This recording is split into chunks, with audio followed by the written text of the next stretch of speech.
Hey, everybody, it's The Hash. I'm Zach. How you doing? I'm joined by Will Foxley, Jen Sanasi, and is that Mrs. Santa Claus on the top Mrs. right? Claus? Hello, actually, Naomi Brock. Well, I what love is this going Christmas on wardrobe here? that you Oh have my over here. goodness. I am the deep And Naomi Will is so roster not of festive. holiday fits. All right, anyway, we got to get to business here, Will's folks. We got to get you caught up on crypto news today. So we're going to start off with Jen, and she's going to get us going. What's going on, Jen? All right. Well, it seems like Coinbase CEO Brian Armstrong is in a little bit of hot water. So he's being sued for allegedly stealing a blockchain startup's work. According to the complaint, Armstrong offered to invest in Knowledger, a platform used to distribute scientific papers with tokens offered as incentives. Armstrong didn't end up investing and then allegedly used the work for a similar project. So this is not the first time I've heard a story similar to this one, but there are a lot of accusations going on in this suit. Zach, I'm going to throw it down to you. What were your first thoughts when you read this story? I don't know. I mean, anybody can file a lawsuit against anybody. So I don't know. I tend to be, I guess, a little bit skeptical of stories like this that sort of just announce the existence of these lawsuits. It doesn't necessarily mean that these claims are legitimate and or fully supported. So I'm just gonna stay clear of this one. It happened. It happens often. Lawsuits are a fact of life, and that's all I'll say. Zach, this is a morning talk show. We gotta have some hot takes here. Sorry, I have no takes. We gotta bring the energy. My hot take is lawsuits are dumb. Let me know what happens. If they settle this, sure, maybe I care about it. If it goes to court, sure, maybe I care about it. But the existence of it, IDGAF. Anyway, there's your hot take, Will. Spice it up for you. Go for it, Naomi. Thank you. I'm going to have to agree with Zach wholeheartedly on this. The amount of lawsuits that you see just flying around, I mean, it doesn't actually prove anything. Let's wait till this goes to court. Let's actually see what happened. There's very limited information that we have at the moment. I mean, as Zach alluded to, like this stuff does happen. It's kind of a no-no if you're invested in one company to then be like prospecting other companies that are in the similar field. It's kind of not a done thing. So it'll be interesting to see what the facts are on this. But I agree with Zach on this that I mean, it's very easy to make a lawsuit, and it doesn't necessarily mean that there's any veracity in this claim. So that's not necessarily saying that Brian Armstrong didn't do anything wrong. We just don't know, and we'll have to wait to see this actually go to court. But Will, I'll throw to you. Maybe you have a more juicy take. Maybe you're going to say something scandalous and less diplomatic. Yes. I should have just thrown it to you first, Will. Dang it, Will. No, this sounds like the intro to a good Netflix series, though, right? Like we have a big startup in the like interesting cryptocurrency world, stealing knowledge from like this small startup that is just trying to get itself on its feet. I think it could be a pretty interesting show. I don't really have anything else the crypto network instead of the social network, something like that. Very good. Yeah, there's an idea for Netflix. I mean, I think this is kind of a fact of life when you're in the business of sharing ideas and giving money for ideas. I think a lot of ideas are very similar. And when you get into these conversations, you're often made to sign something that says, if something similar to this comes to fruition, it wasn't because we stole your idea, but it's because, we've been working on things that are similar. So I think that's just kind of a fact of life when you're in this business.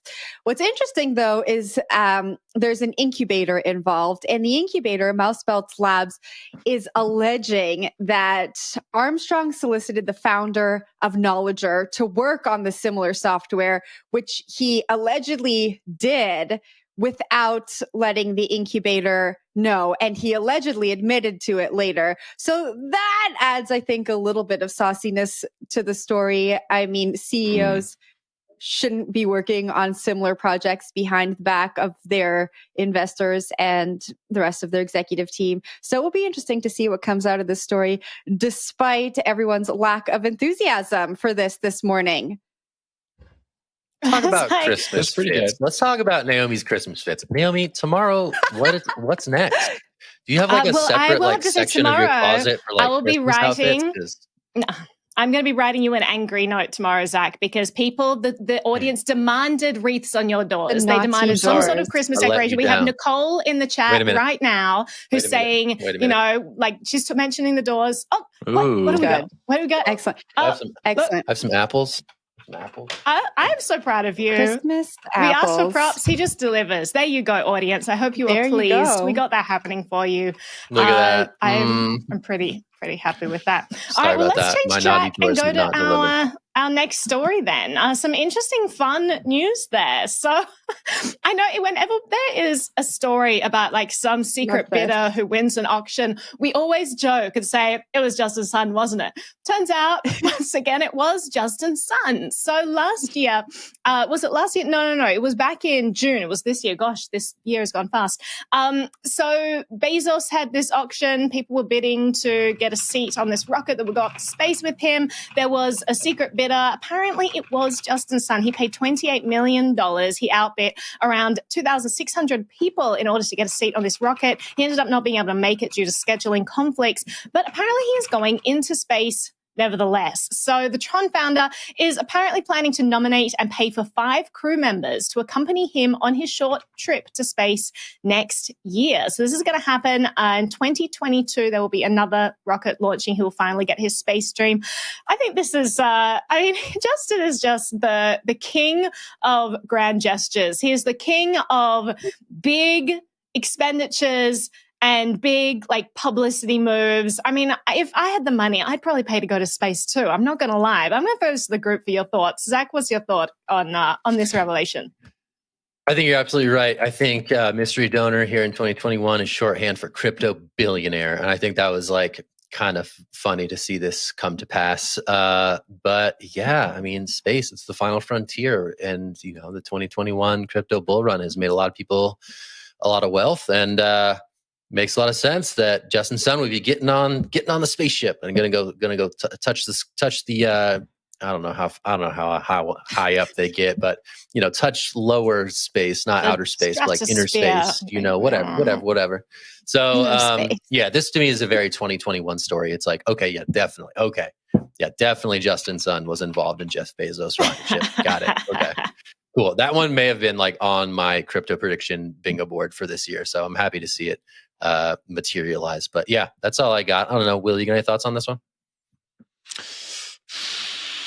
Nope. Well, actually, I'm going to go back to my point from the last story, which is we have another great movie or TV series on our hands, this time with Justin Sun, where he can be the founder of a multimillionaire crypto company. He can also be an ambassador, which is like kind of that James Bond feel. And now he's going to space. So again, we have another great movie on our hands if we can only get the rights for it.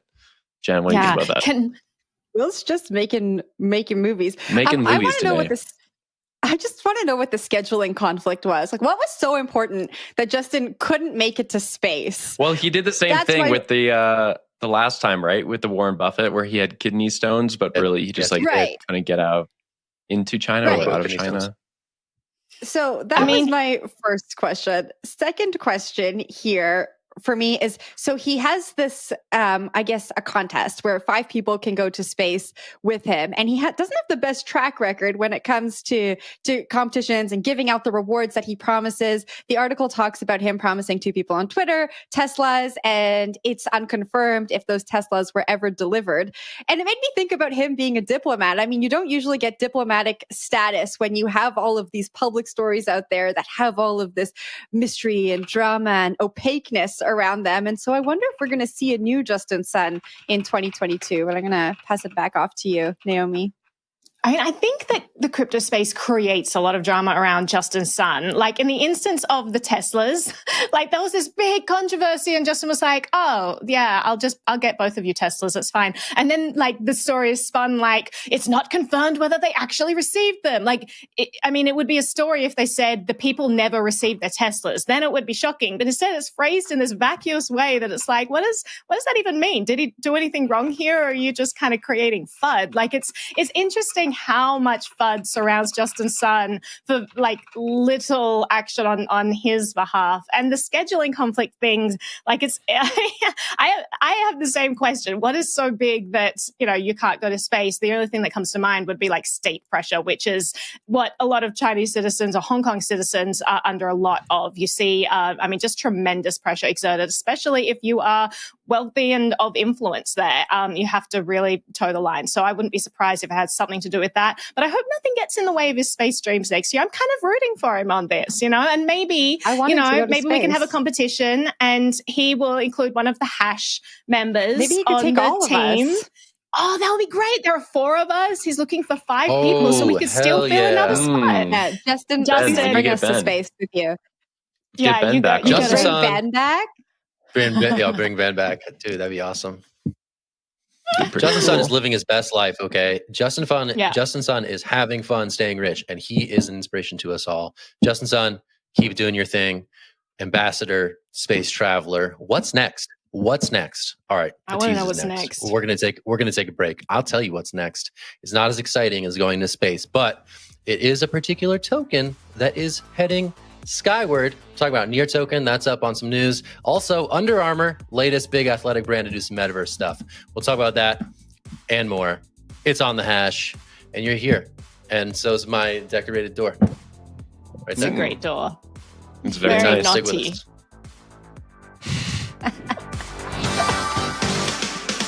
Hi, I'm Christine Lee. It's Zach Seward. I'm Michael Casey. I'm Christy Harkin. I'm Isaiah Jackson. I'm Serena Lynn. Hey, this is Will Foxley. I'm Teresa Santos. Hi, I'm Lawrence Lewitton. Hi, I'm Doreen Wayne. I'm Nicholas Day. Hi, I'm Kevin Worth. My name is Naomi Brockwell. I'm Jordan Muthra. Hi, I'm Galen Moore. Hi, I'm Brad Count. I'm Pete Paschal. Hi, I'm Jen Sanasi. You're watching. And you are watching. And you're watching CoinDesk TV.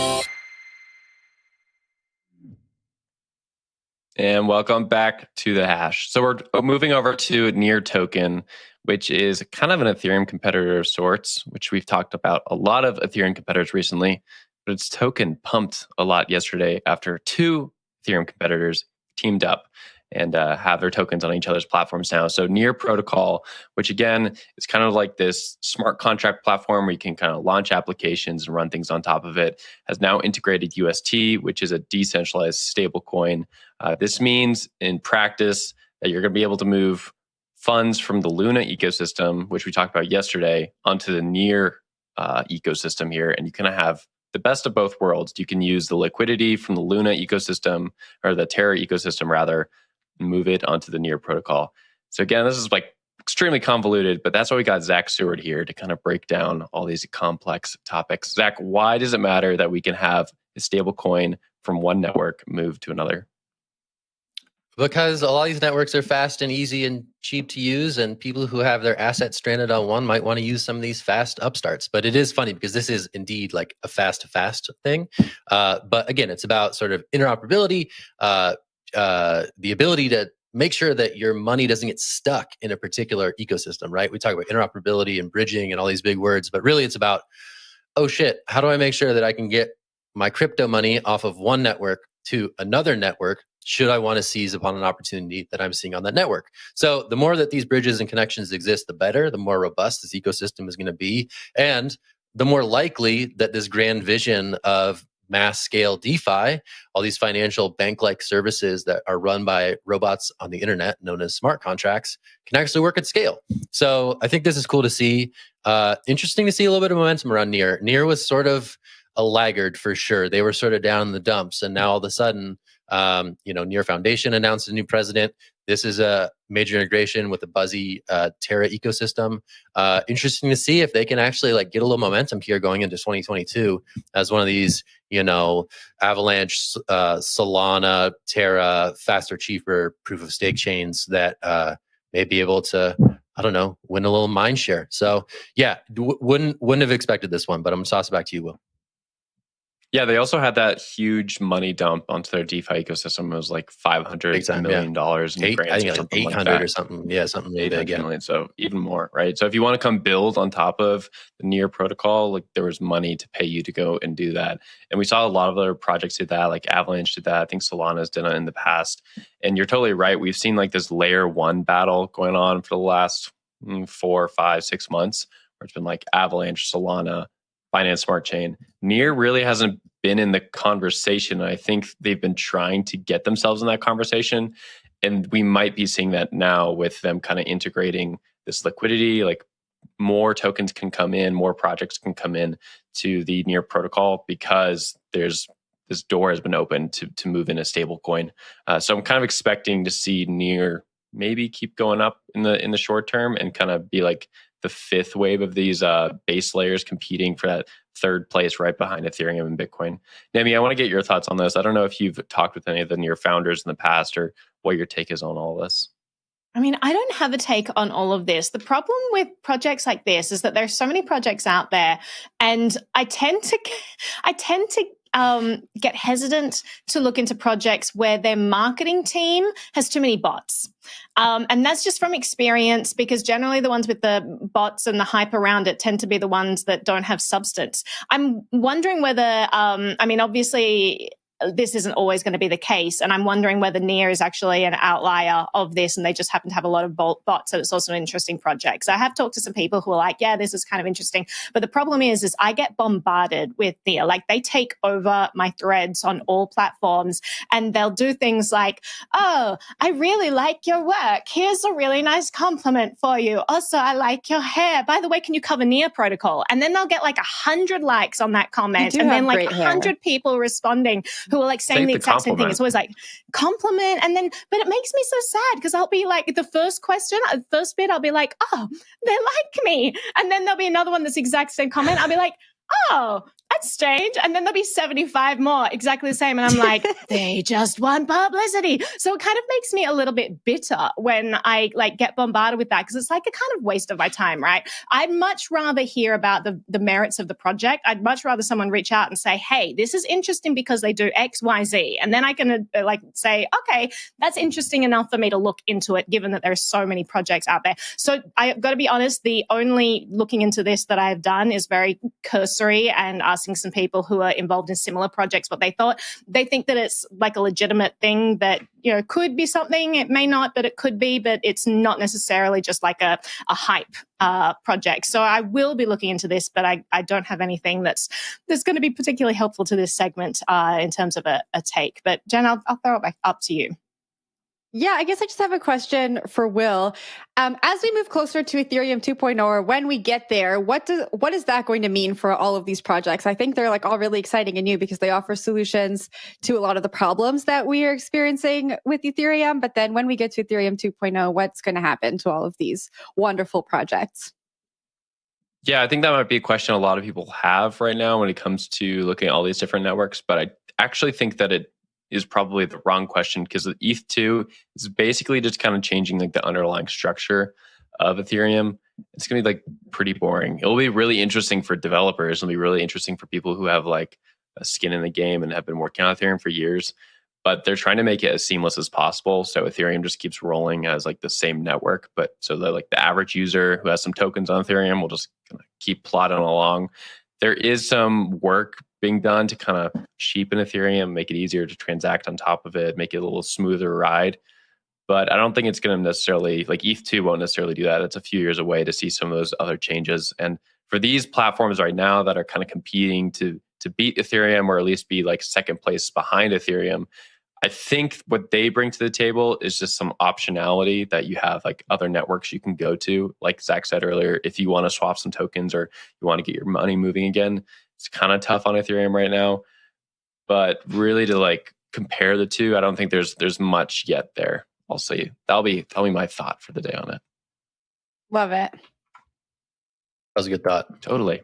All right. Totally. Let's talk about metaverse stuff. Anytime. You guys want to talk about metaverse? You guys want to come to the metaverse? Yeah. When do I not want to talk about metaverse? Love talking about the metaverse. Let's get metaversal. And let's get Steph metaversy. Curry, All right. what? Steph Curry with the 3. All right. Steph Curry just did this record. He hit the most 3-point shots in NBA history. I think he beat Ray Allen out on that one. But Will, correct me if I'm wrong. Will, fact check. NBA fact check. Correct. Nice. All right. Sweet. He did that. It was a big milestone. And, you know, he's done a bunch of NFTs and stuff to commemorate this milestone. One of them was these little cards with these little drawings. Those are on the, I think, FTX marketplace. But this other one through his shoe brand. Remember, Jordan is to Nike as Steph Curry's shoe brand is to Under Armour. His shoe brand is doing these little shoes that you can wear in a bunch of the different metaverses out there, in Decentraland and the Sandbox, and I think a couple others. So, yeah, this dropped last night, I think around 8:30. There seemed to be some excitement around it. And the big story to me is it's UA, it's Under Armour, kind of rounding out the trifecta of Nike and Adidas jumping whole hog into the metaverse with various activations. We got Nike buying a metaverse studio. We had Adidas also kind of aping into the NFT scene. And now we have Under Armour through Steph Curry, who is doing it as well. So the metaverse and sports and shoes and wearables and look and fly, that's the story here. I'm going to stop talking and I'm going to throw it to our Looking Fly correspondent, Naomi Brockwell. Naomi, what are your thoughts? I have thoughts. So I have a question. The 2,974 non-fungible tokens, is that number relevant somehow? Like, is that it's like the number of three-pointers? It's the number of three-pointers. Yeah. All right. It's the record-setting number. Oh, was that your shot attempt, Jen? I like it. That's how I do sports. That's like a cat. That's how I do it too. Classic Canadian. And the other thing is, it's interesting. So each NFT will be priced at $333 and all proceeds will go to children's sports charities. That's pretty nice to do this thing that's going to get a lot of attention, that people think is this momentous occasion. It might get some traction, and he's able to raise money for a good cause. I love the idea of NFTs for that. We've talked about, different NFTs in the past that have done this, the Ross Ulbricht collection, raising money for a good cause. There's also a DAO being set up for Julian Assange, doing a very similar thing where they're trying to raise money with this whole extradition thing. This one here, you've got money going to children's sports charities. I really like that. That makes me happy to see this NFT world kind of getting steam and directing people towards interesting causes that are valuable to people. So I'll throw to you, Jen. What are your thoughts as our other sports desk correspondent? Yeah, I know. So I was just wanted to piggyback off of that charity comment. I've been a little bit frustrated lately when I've seen these NFTs, especially the wearable NFTs, go for so much money, because I think that NFTs really can help solve some of the issues we're seeing with, like fast fashion and the amount of money that's going into the fashion industry that has really contributed to a lot of these issues we're seeing in the crypto space when we talk about climate change and the amount of energy that the fashion industry uses. So it was awesome when I saw that they were $333, but it was going to a charitable cause. And Stefan and his wife, they're very big on their charitable causes. They are attached to many, and I believe that they have their own. Zach can tell us what that's called, because I don't remember. But what I took away from this story was that these shoes are wearable in 3 metaverses. So we have Decentraland, the Sandbox, and Gala Games. And I think we've brought up on this show before, it's going to be really interesting when we see these NFTs and wearables that come into the metaverse. How are they going to operate with different metaverses? And are certain brands going to own certain metaverses? And what's that going to look like for IP? And I think we're seeing that come to life. And I think projects like these are going to answer some of those questions. And we may see some interesting IP law solutions or issues come out of them. But Zach, I'll pass it back to you. I mean, you look at these shoes, this is kind of the beauty of like the open metaverse concept, right? Like, maybe these shoes would only be able to exist in like the Facebook metaverse if it wasn't built on these open metaverses, right? And so to see big brands thinking about interoperability between these various metaverses that are open and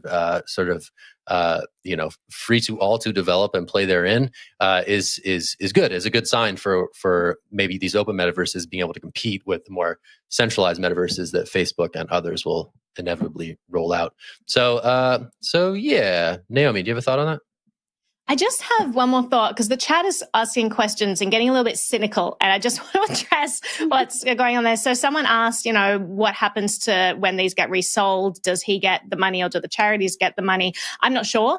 Generally, it's the artist, whoever creates it, that gets the money, and then people are like, well, he would go and make a ton more money and leave the charities in the dust. It's like, right, you mean where the charities were before? He gave them that lump sum of money, that huge chunk that he decided to donate when he didn't have to. Like, I think that we shouldn't think of these celebrities giving money to charities as like, well, they must do this and we demand it of them. It's like, this is a really nice thing that they've done. And I think that it's good that the artist or whoever created this also gets a chunk of this. I made an NFT collection for Ross Ulbricht. I actually wasn't the artist in this. It was Money Alotta.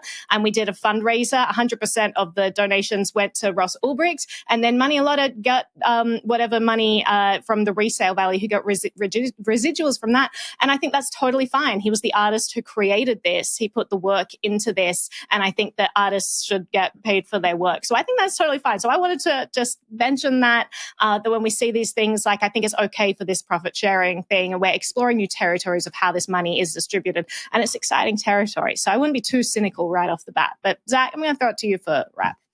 Will is like, no. Stuff. Don't be we can do both. We can do sort of bah humbug and like ho ho ho, Merry Christmas, all that stuff. We run the whole gamut here. That's the beauty of the hash. So anyway, I appreciate that. Anyway, all right, we're gonna wrap it here. It's been a good one. We'll probably be back to do it again tomorrow.